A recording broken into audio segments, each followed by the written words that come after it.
What if the person destroying your marriage was the very one you raised as your own?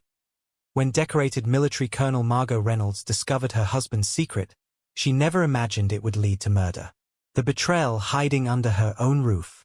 The obsession that turned to poison. The pregnancy that changed everything.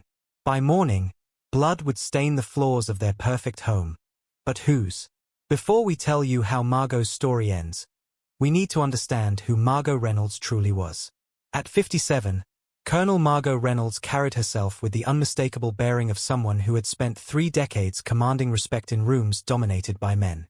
Her silver-streaked chestnut hair was always perfectly styled in a practical bob that framed a face marked by intelligence rather than hardness.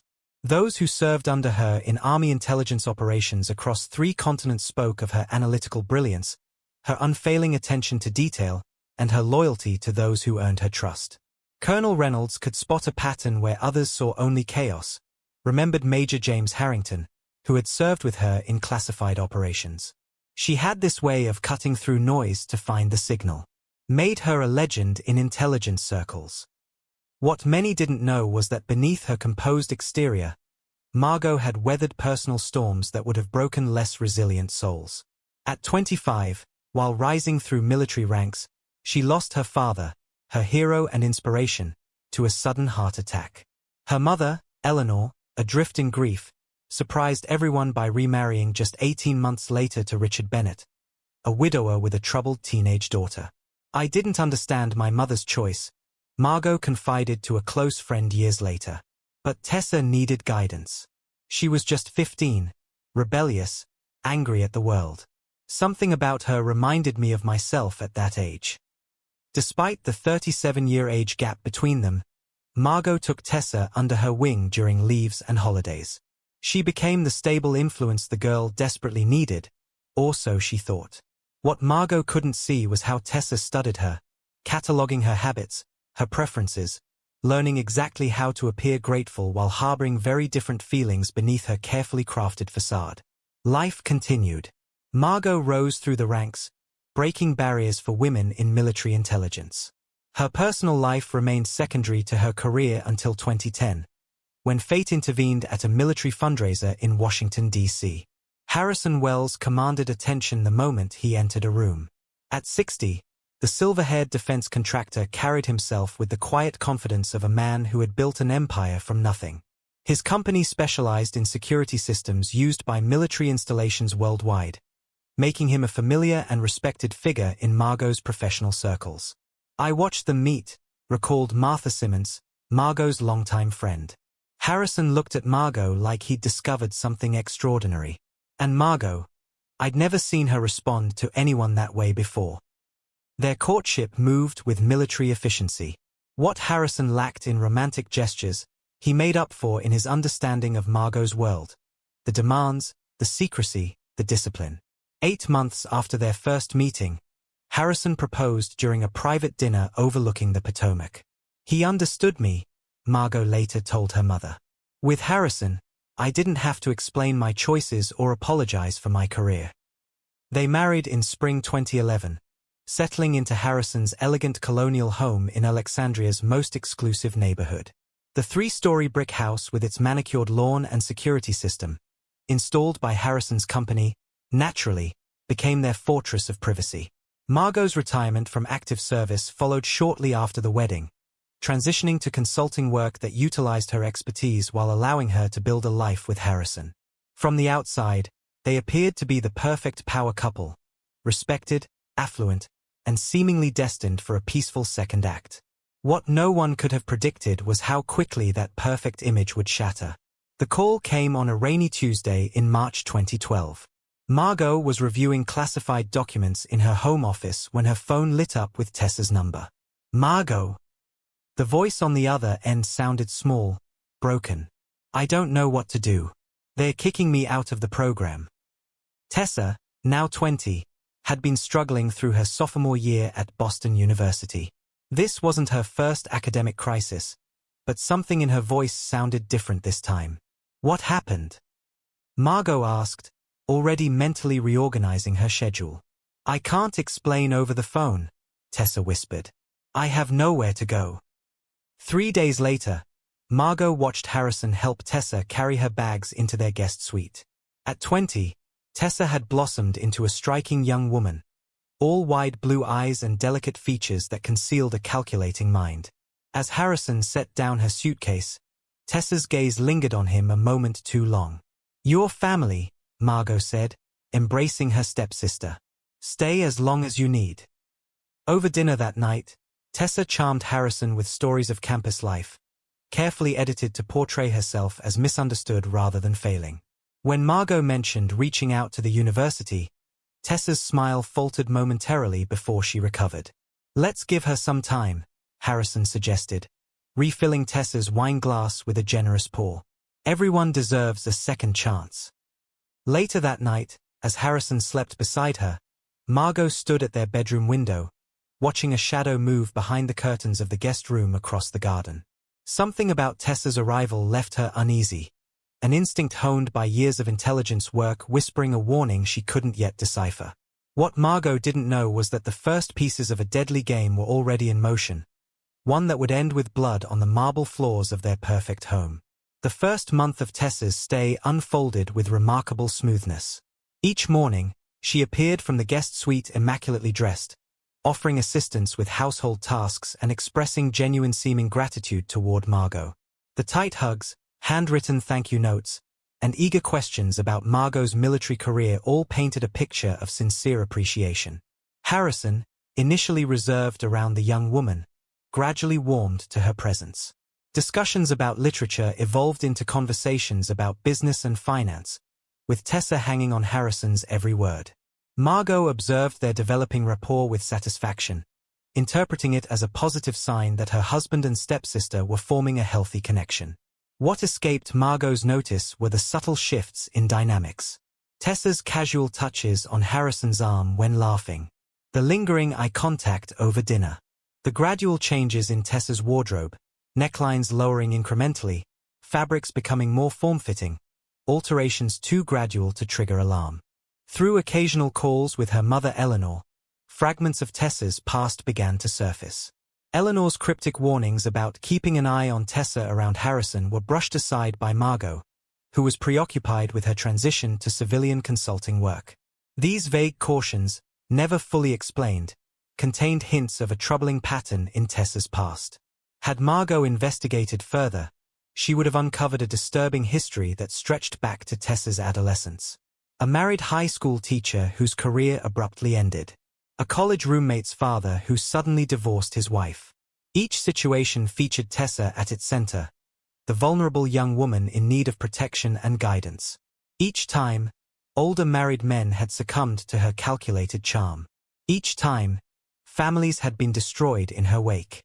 By June, the household's rhythm had subtly shifted.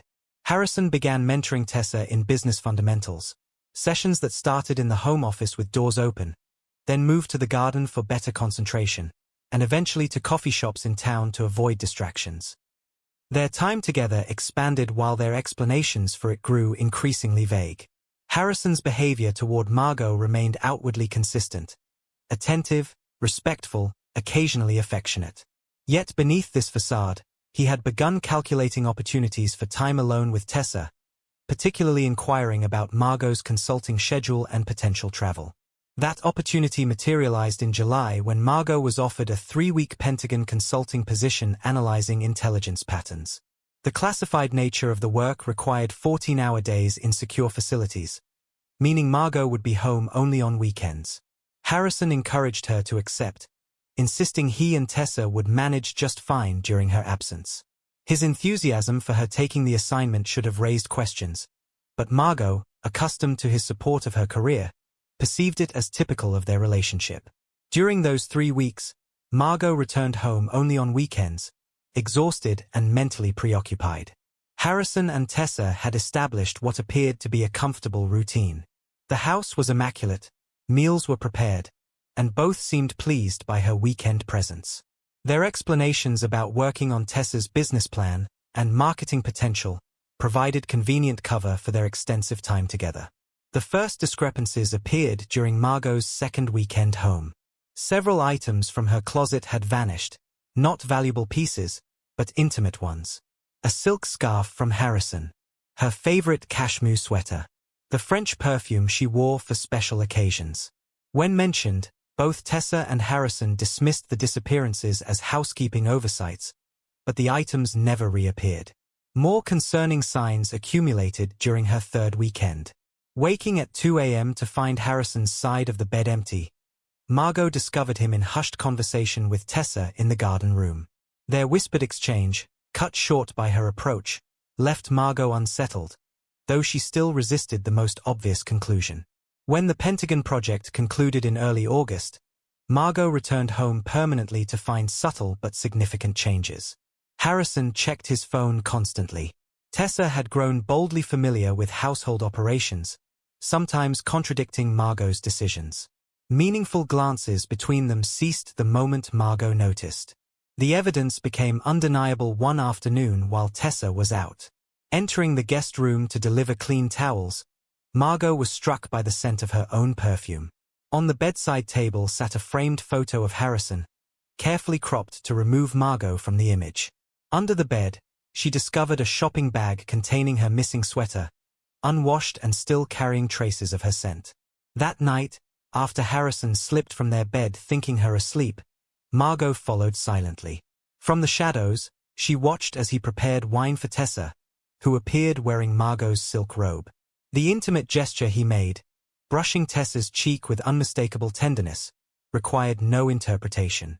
Margot retreated without confronting them, her military discipline controlling her emotions. The analytical mind that had made her legendary in intelligence circles was already shifting from shock to assessment. This was no longer about suspicion. It was about confirmation and response. The following day, she maintained perfect composure, giving no indication of her discovery. She announced a late work night at the Pentagon, but instead parked down the street, watching her own home through binoculars as darkness fell. At 8:17 p.m., the lights in the master bedroom illuminated. Her bedroom, her Marshall bed, and the shadowy movements behind the curtains told her everything she needed to know. Colonel Margot Reynolds had faced enemy combatants without flinching, but watching the betrayal unfold in her own home cut deeper than any battlefield wound. The violation wasn't just of her marriage, it was of her home, her trust, and the family bond she thought she had formed with Tessa. As she lowered the binoculars, Margot's expression hardened. The intelligence officer who had spent decades identifying threats and neutralizing them was now fully alert. The betrayal was confirmed. The assessment complete. Now would come the response. Throughout September, the affair between Harrison and Tessa escalated with alarming speed. No longer content with secret midnight rendezvous, they grew increasingly bold, exchanging lingering touches at the dinner table and meaningful glances across rooms when they thought Margot wasn't watching. Tessa's possessiveness manifested in subtle ways, rearranging Harrison's schedule on the household calendar, answering his personal calls, and inserting herself into conversations about his business matters. Harrison, for his part, seemed increasingly captivated. The seasoned businessman who had built an empire through calculated decision-making was now making elementary mistakes. He began missing important meetings, forgetting long-standing commitments, and spending hours away from the office without explanation. His demeanor fluctuated unpredictably, sometimes distant and preoccupied, other times overly attentive to Margot, as if compensating for his guilt. The first external confirmation of Margot's suspicions came from Patricia Lawson, their neighbor of 3 years, during a community garden event. "I saw Harrison and Tessa at Riverside in last Tuesday," Patricia mentioned casually while pruning roses. "Such a lovely place for lunch, though most go there for the romantic dinners." Margot maintained her composure, thanking Patricia for the recommendation while mentally noting that Harrison had claimed to be in Baltimore for a client meeting that day. That evening, she checked their joint credit card statement online, discovering a substantial charge from Riverside Inn, not for lunch, but for their premium suite, booked from noon until 6 p.m. Harrison's physical relationship with Margot had subtly shifted as well. His touch became mechanical, perfunctory, like completing an obligation rather than expressing desire. He invented excuses to avoid intimacy, late work calls, sudden migraines, early morning meetings.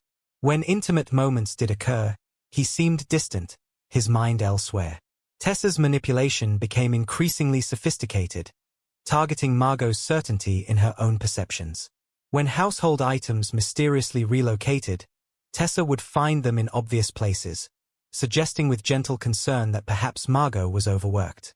When Margot mentioned hearing voices from the garden room at night, Tessa confessed to watching late-night television, expressing worry about disrupting Margot's sleep.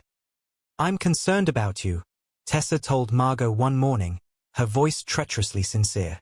"Harrison mentioned you've been acting paranoid lately. Is the transition to civilian life harder than you expected?" Each conversation was carefully crafted to undermine Margot's confidence and position Tessa as the concerned family member. When directly questioned about her relationship with Harrison, Tessa's eyes would fill with perfectly timed tears. "How could you think that?" she would ask, voice trembling. "After everything you've done for me? Harrison has been like a father figure.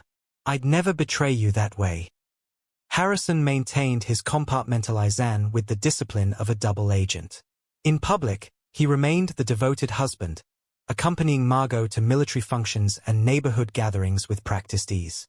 He continued surprise gifts and occasional romantic gestures, flowers delivered to her office, dinner reservations at favorite restaurants, maintaining the facade while simultaneously deepening his affair with Tessa. His lies became more elaborate, layered with just enough truth to seem plausible. Business trips extended by a day for emergency meetings. Client dinners running late due to complicated negotiations. Weekend golf outings that somehow never included the usual colleagues. Each deception built upon previous ones, requiring increasingly complex explanations to maintain consistency. Margot, however, was far from the passive victim they imagined. 3 decades in military intelligence had trained her to recognize patterns in human behavior that others missed. She began a methodical investigation, approaching the situation with the same analytical precision that had earned her commendations in the field. Small, undetectable cameras appeared in common areas of the house, disguised as ordinary objects. Software installed on the home network tracked communications. A discreet GPS tracker found its way into Harrison's car.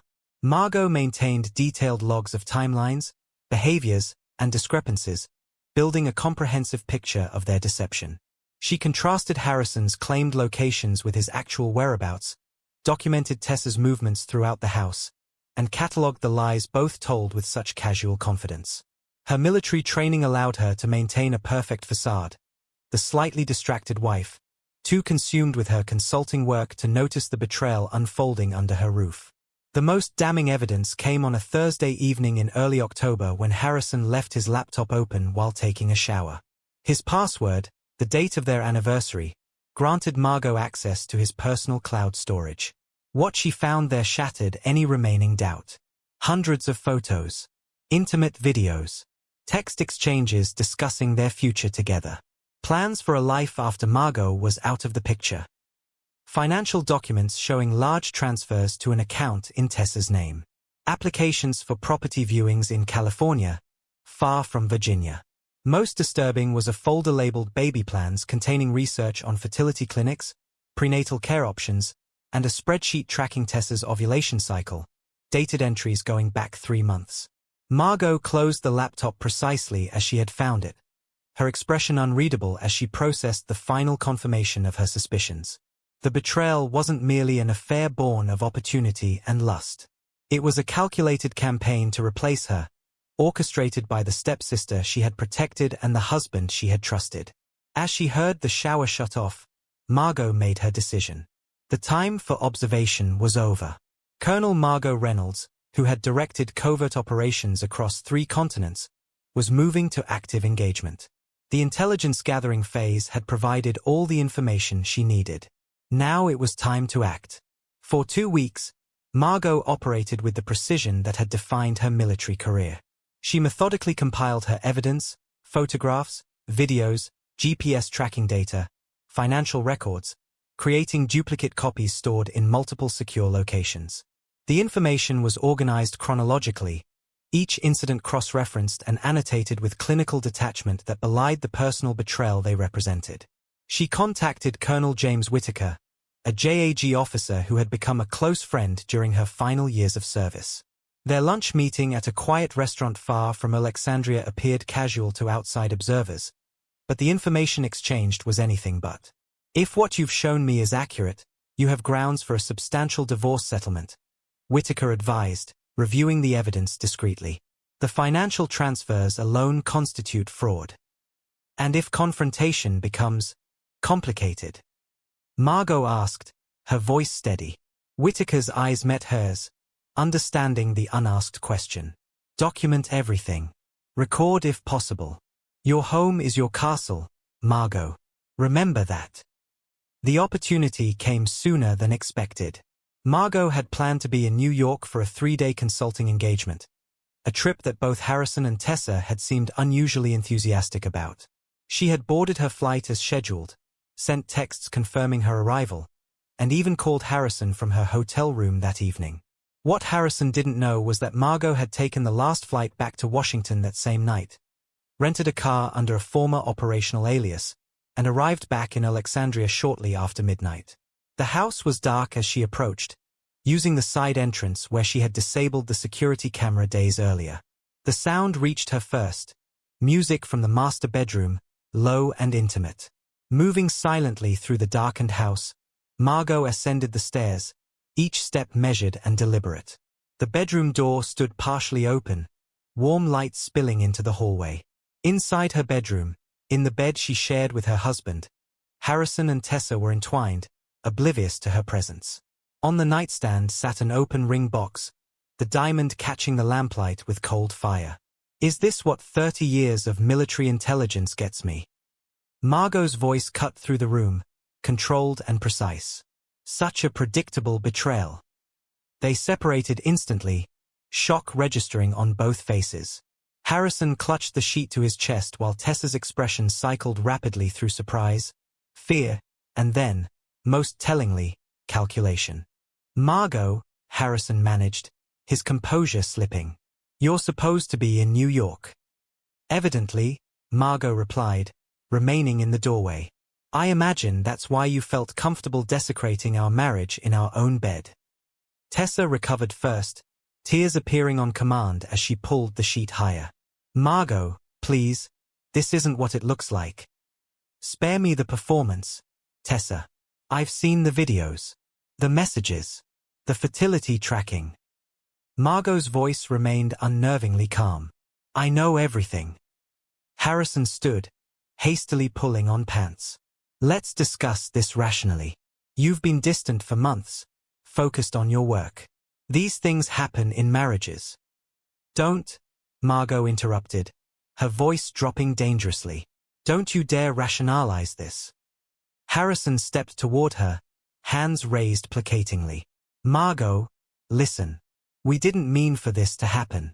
We love each other, Tessa interjected, dropping all pretense of innocence.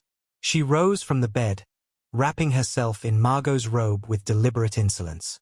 We've tried fighting it, but we can't anymore. Love, Margot repeated, the word hollow in her mouth. Is that what you call this betrayal? It's more than that now, Tessa said, her hand moving protectively to her stomach. I'm pregnant. We're going to be a family. The word landed like a physical blow. Margot's carefully maintained composure flickered momentarily as the full implication registered. Not just an affair, a child. A permanent bond between her husband and stepsister. How convenient, Margot said finally. And the fertility tracking, the doctor's appointments, all behind my back while living under my roof, eating my food. This is why we couldn't tell you, Harrison said, moving closer to Tessa. We knew you'd react like this. And how should I react to my husband impregnating my stepsister? With congratulations. Tessa's expression hardened, the vulnerable facade completely abandoned. You were never going to give him children. You chose your precious career over starting a family. I'm giving him what you couldn't. Something dangerous flashed in Margot's eyes. Get out of my house. Both of you. Now. This is my house too, Harrison countered, gaining confidence. My name is on the deed. If anyone should leave. You've been transferring company assets to Tessa for months. Margot cut in. That's fraud, Harrison. Corporate fraud, wire fraud, federal charges with mandatory sentences. Harrison paled visibly, but Tessa stepped forward, her true nature fully revealed. You think anyone will believe you? The bitter older wife, jealous of her younger stepsister? The career military woman who couldn't keep her husband satisfied. Her voice dripped with venom. You've got nothing. In a movement too fast to track, Tessa lunged forward, fingers curled like claws aimed at Margot's face. Years of combat training activated instantly. Margot deflected the attack with practiced efficiency, using Tessa's momentum against her. Tessa stumbled backward, colliding with Harrison, who moved to restrain her. The three bodies tangled in a brief, violent struggle. Harrison, attempting to separate the women, lost his balance on the polished hardwood floor. The sound of his head striking the marble fireplace hearth echoed through the room with sickening finality. Time seemed to compress and expand simultaneously. Harrison lay motionless, blood pooling beneath his silver hair. Tessa's scream pierced the silence as Margot knelt to check for a pulse. There was none. In the frozen moment that followed, Margot's mind processed the scene with tactical clarity. Harrison. The blood. The angle of impact. Tessa's positioning. The open ring box. The implications. Tessa reached for her phone, backing away from Margot, her eyes wild with calculation rather than grief. 911, what's your emergency? The dispatcher's voice answered. Help me, please. Tessa sobbed, her voice transformed into that of a terrified victim. She killed him. My sister killed her husband. He told her about the baby and she just snapped. Please hurry. I think she's going to kill me too.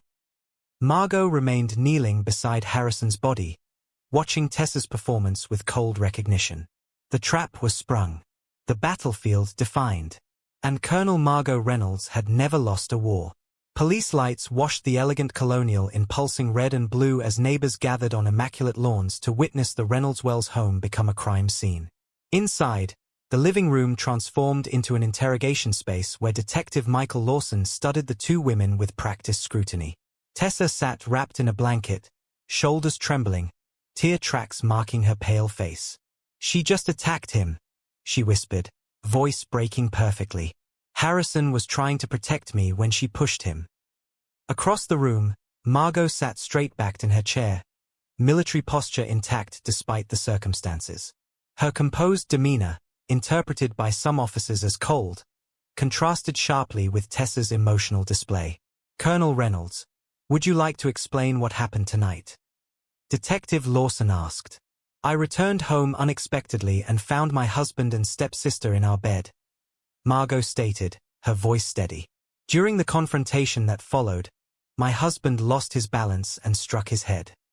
The clinical description raised eyebrows among the investigators, who exchanged meaningful glances as the forensics team moved methodically through the house, collecting fingerprints, blood samples, and photographing the scene from every angle. By morning, Alexandria had its most sensational story in decades. Decorated colonel accused in husband's death after discovering affair with stepsister dominated headlines across Virginia. Television crews camped outside the courthouse where Margot, now in custody, maintained her dignified bearing despite handcuffs and prison attire. The military community fractured in its response. Many who had served with Margot found the charges inconceivable, citing her legendary self-control and strategic mind. Others whispered about combat stress and the psychological toll of transition to civilian life. Through preliminary hearings, Margot followed her lawyer's advice, offering only the required responses while Tessa gave tearful interviews portraying herself as a victim caught between Harrison's love and Margot's jealousy. She revealed her pregnancy to sympathetic journalists, cradling her still-flat stomach protectively while describing fears for her unborn child. Then came the unexpected development. On day 11 of Margot's detention, prosecutors requested an emergency hearing. Evidence inconsistencies had emerged, laboratory results contradicting initial findings, witness statements that couldn't be verified, questions about the angle of Harrison's fatal injury that suggested an accidental fall rather than an assault. The judge, clearly displeased with the prosecution's fumbling, ordered Margot's immediate release pending further investigation. She returned to her Alexandria home, now tainted by death and betrayal, to find Tessa had not only remained but had claimed the master bedroom to preserve it for the investigation. "I thought we should support each other through this," Tessa suggested, her performance now including a veneer of reconciliation. "For Harrison's sake.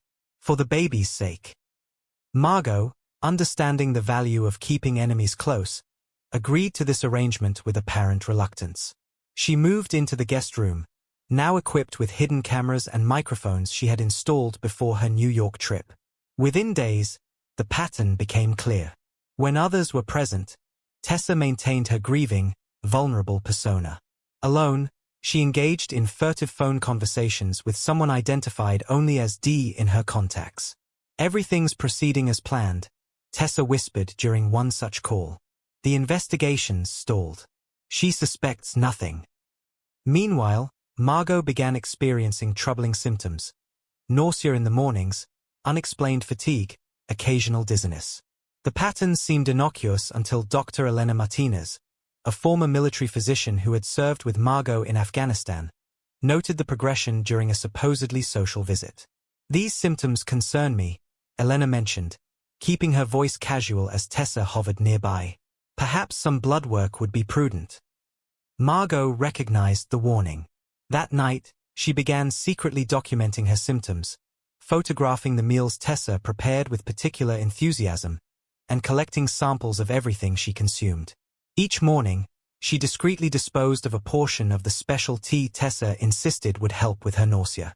The pregnancy that had been Tessa's emotional leverage was confirmed through medical records Margot accessed through contacts at Alexandria Memorial. However, discrepancies in the timeline emerged, the conception date predating Tessa's arrival in their home, contradicting her narrative of falling in love with Harrison over the summer. More troubling was the prenatal vitamin prescription, filled 3 weeks before Tessa claimed Harrison knew about the pregnancy. The calculated nature of the deception became increasingly apparent with each document Margot reviewed. 3 weeks after Margot's release, while Tessa attended a supposed grief counseling session, Margot conducted a thorough search of the guest room, formerly Tessa's room, that had been declared off-limits due to painful memories. Behind a loose baseboard beneath the window, she discovered a leather-bound journal and a small wooden box. The journal's earliest entry was dated 2 years prior, before Margot had even met Harrison. Asterisk saw HW again today at the fundraiser. He didn't notice me, but someday he will. Mother says he's the wealthiest bachelor in her social circle. His security company is valued at $30 million. I've researched everything about him, his favorite restaurants, his morning running route, the charities he supports. I know he'll love me once he sees me. Just need to create the opportunity. Asterisk. Subsequent entries detailed a calculated campaign spanning years, manufactured encounters, research into Harrison's preferences, and eventually, the strategic placement of Tessa's mother Eleanor with Margot's widowed mother to create family connections. The final piece fell into place when Margot opened the wooden box. Inside lay a hospital bracelet and ultrasound image dated 14 months earlier, along with a birth certificate application with Harrison listed as the father. A handwritten note in unfamiliar handwriting read simply, "Payment received for arrangement as discussed. Adoption papers finalized." Margot closed the box, her military-trained mind processing the implications with crystalline clarity. This wasn't merely an affair or opportunistic betrayal. It was a years-long conspiracy, and Harrison's death, whether accidental or calculated, was merely one component of a far more elaborate plan. As she heard Tessa's key in the front door, Margot replaced the evidence exactly as she had found it. The enemy had finally revealed their true strategy. And now, Colonel Reynolds would prepare her counterattack. With the journal's discovery providing crucial context, Margot expanded her surveillance network throughout the house. Microcameras concealed in light fixtures, air vents, and decorative objects created an unblinking web that revealed Tessa's true nature when she believed herself unobserved. The footage proved devastating. Each morning, Margot watched recordings of Tessa methodically adding clear liquid from an unmarked bottle to her coffee and meals. The pattern was consistent: higher doses in foods Tessa specifically prepared to help Margot regain her strength. While Tessa attended her purported therapy sessions, Margot accessed her laptop. The browser history revealed extensive research on untraceable poisons, toxicity symptoms, and methods to mimic natural illness. Most disturbing were the downloaded medical journals on thallium poisoning, chosen for its gradual onset and symptoms that resembled natural deterioration. Further examination revealed a pattern spanning nearly a decade, a series of wealthy, married men who had fallen under Tessa's spell. Robert Aldridge, her former professor whose career and marriage had collapsed. James Hennessy, her college roommate's father who lost his fortune in a divorce. 3 others, all following the same trajectory: obsession, alienation from family, financial entanglement, and mysterious illness. 2 had died before their divorces were finalized. Both deaths ruled natural causes. During a particularly severe bout of symptoms, Margot contacted Dr. Elena Martinez to collect hair, blood, and nail samples, sending them to a private laboratory under a coded patient name.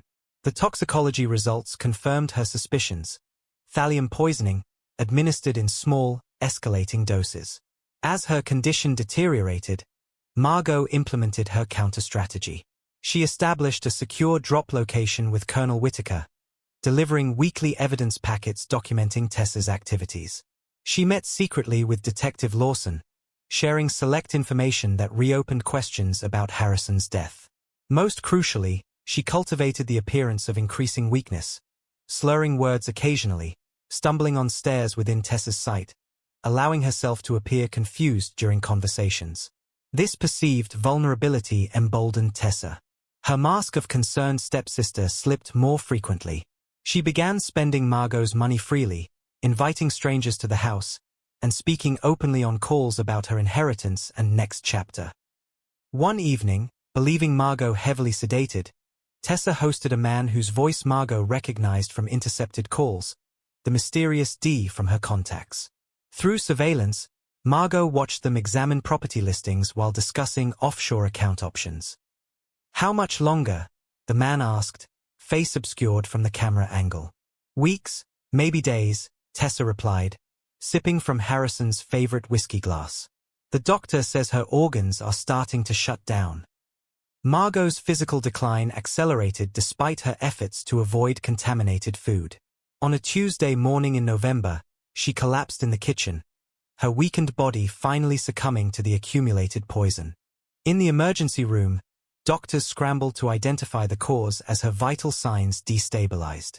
Dr. Martinez arrived within minutes, armed with the previous toxicology results and specific treatment protocols. The medical team began aggressive interventions while Tessa alternated between tearful concern when observed and thinly veiled impatience when alone. Margot drifted in and out of consciousness, her training allowing her to maintain awareness despite the haze of medication and poison. She registered Tessa's arrival at her bedside during a moment when the medical staff believed her unconscious. "Always so strong," Tessa whispered, leaning close while checking that the room was empty. But even the mighty Colonel Reynolds couldn't win this war. The recording device concealed in Margot's hospital gown captured every word as Tessa continued, her voice shifting from mock sympathy to cold triumph. "Harrison recognized me, you know. He'd been watching me for months before he met you. He wanted me long before you." She adjusted Margot's foreline with casual familiarity. "The marriage to you was convenient, respectability, connections to military contracts. But we had an understanding from the beginning." Tessa detailed how Harrison had helped orchestrate her academic troubles to justify her moving into their home, how they had planned to stage a natural parting from Margot. "The baby complicates things, of course. Not Harrison's, obviously. The timing would never work. But DNA tests can be managed with the right connections." Her laugh was hollow. "Poor Harrison. He never realized he wasn't the first married man I'd wrapped around my finger. He thought he was special. They all do." She leaned closer, voice dropping. "His accident wasn't part of the plan. But sometimes improvisation works out better than the original script. Now I get everything: his company, the houses, the offshore accounts. And no one will question the grieving pregnant widow taking over her late sister's estate after her tragic passing." She straightened as a nurse entered, instantly transforming back into the concerned family member. "Please fight, Margot," she said loudly, voice breaking perfectly. "Please don't leave us too." That night, Margot's heart stopped twice. The medical team resuscitated her both times, but by morning, her condition was critical and declining. Visitors were restricted to immediate family, meaning only Tessa had access. By evening, the hospital called time of death, 8:42 p.m. Tessa received the news with a masterful performance of devastation, collapsing into the arms of hospital staff while cameras recorded her grief. She spoke briefly with reporters, a black veil partially obscuring her face as she described the tragedy of losing both her beloved brother-in-law and sister within weeks. Hours later, alone in Harrison's study with a glass of champagne, Tessa's true reaction emerged. The hidden camera captured her triumphant smile as she phoned her mysterious partner. "It's done," she said, voice cold and satisfied. "Everything is finally mine." What she didn't notice was the small red light still blinking on Margot's elaborate surveillance system, transmitting every damning moment to servers far beyond her reach. Arlington National Cemetery hosted Colonel Margot Reynolds' funeral with full military honors on a crisp December morning. A flag-draped casket stood at the center of a gathering that included generals, ambassadors, and intelligence officials whose presence indicated Margot's true standing in circles that operated beyond public knowledge. Tessa stood at the graveside in designer black, a vision of grief in her veiled hat and tastefully displayed baby bump. Her performance was flawless, the trembling lip during the rifle salute, the single tear as the flag was folded with precision, the supportive arm of the mysterious D now introduced as family friend Daniel Mercer. What Tessa failed to notice were the three individuals positioned at strategic points around the ceremony. Martha Simmons, Margot's neighbor, methodically photographing every attendee. Dr. Elena Martinez, seemingly consoling guests while monitoring conversations. Colonel James Whitaker, receiving a folded flag with a solemn nod that communicated more than respect for a fallen comrade. Nor did she observe the unmarked van parked beyond the cemetery gates, where surveillance equipment captured every moment of her performance. 3 days after the funeral, as Tessa began systematically accessing Margot's accounts and Harrison's company holdings, Detective Michael Lawson received a package at Alexandria Police Headquarters. The unmarked envelope contained a USB drive and a handwritten note, time-sensitive evidence in the Reynolds Wells case. Final delivery. This package joined 27 others received over the preceding weeks, each containing meticulously documented evidence of Tessa's activities, financial manipulations, and poison administration. The collective evidence painted a picture so disturbing that Judge Sandra Williams immediately approved search warrants for all Reynolds Wells properties. What investigators discovered in the colonial home's attic shattered any remaining doubt. Behind a false wall panel lay Tessa's shrine to Harrison, photographs dating back 5 years before their supposed first meeting, stolen personal items, detailed timelines of his movements, and financial projections of his worth. Most disturbing were the psychological profiles of potential obstacles, with Margot's file labeled Primary Target, Elimination Protocol. As police expanded their investigation, connecting Tessa to the deaths and financial ruins of 3 previous targets, the final phase of Colonel Reynolds' operation activated. At a press conference called to announce significant developments in the case, Detective Lawson stood before reporters with an announcement that stunned Alexandria. Based on overwhelming evidence, we have issued an arrest warrant for Tessa Bennett on multiple charges, including attempted murder, evidence tampering, and fraud. We have reason to believe Ms. Bennett has engaged in a pattern of criminal behavior targeting wealthy individuals. As cameras flashed, the detective added the statement that would electrify the nation. I can also confirm that Colonel Margot Reynolds is alive and under protective custody. The revelation sent shockwaves through Alexandria. At the Reynolds Wells home, now under surveillance, officers observed Tessa's panicked reaction as the news broke on television. Her frantic calls to Daniel Mercer went unanswered as she frantically gathered passports and cash. Before she could flee, tactical units surrounded the property. Tessa's arrest showed a woman transformed, the mask of vulnerability replaced by cold fury as she was led away in handcuffs, screaming accusations at unseen conspirators. At a secure military facility 20 miles outside Washington, Margot Reynolds watched the arrest on a monitor, her gaunt but very much alive face showing no satisfaction, only the focused attention of an intelligence officer completing a mission.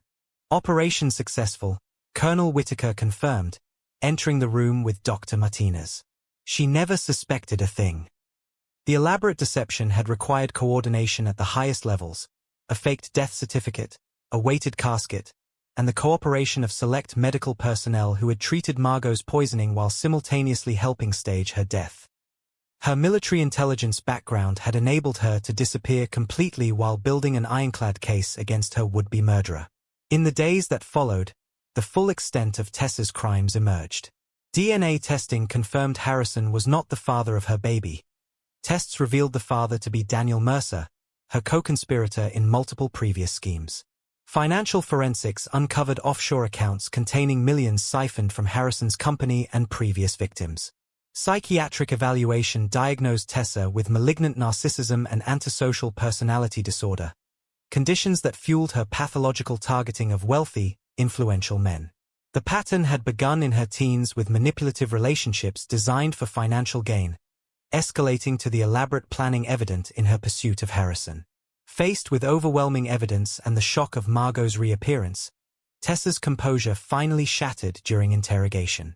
Her full confession, obtained through techniques Margot had quietly suggested to investigators, detailed a decade of calculated predation. 6 months later, the case concluded with Tessa's sentencing to 30 years in a psychiatric correctional facility. Daniel Mercer received 18 years for conspiracy and financial crimes. The child, a boy born during Tessa's pretrial confinement, was placed with adoptive parents selected through a confidential process. Margot declined all interview requests, issuing only a brief statement thanking those who had assisted in bringing justice to Harrison and the other victims. Within weeks, she disappeared from public view, though rumors circulated of her return to government service in an unspecified intelligence capacity. Dr. Catherine Levine, the forensic psychologist who evaluated Tessa, later published a case study that became required reading in criminal psychology programs nationwide. What makes this case particularly significant, she wrote, is how it demonstrates that predatory behavior recognizes no gender boundaries. Tessa Bennett's methodical approach, identifying targets, isolating them from support networks, creating dependency, and ultimately exploiting them, mirrors patterns we typically associate with male predators. The case left Alexandria with uncomfortable questions about how someone as intelligent as Harrison Wells could be manipulated so completely, how a community could miss the warning signs of Tessa's pathology, and how easily obsession can disguise itself as love. For those who knew the full story, the most chilling aspect wasn't Tessa's calculated deception. It was how close she came to succeeding. How many Tessas walk among us, waiting for the perfect target? And would you recognize one before it was too late?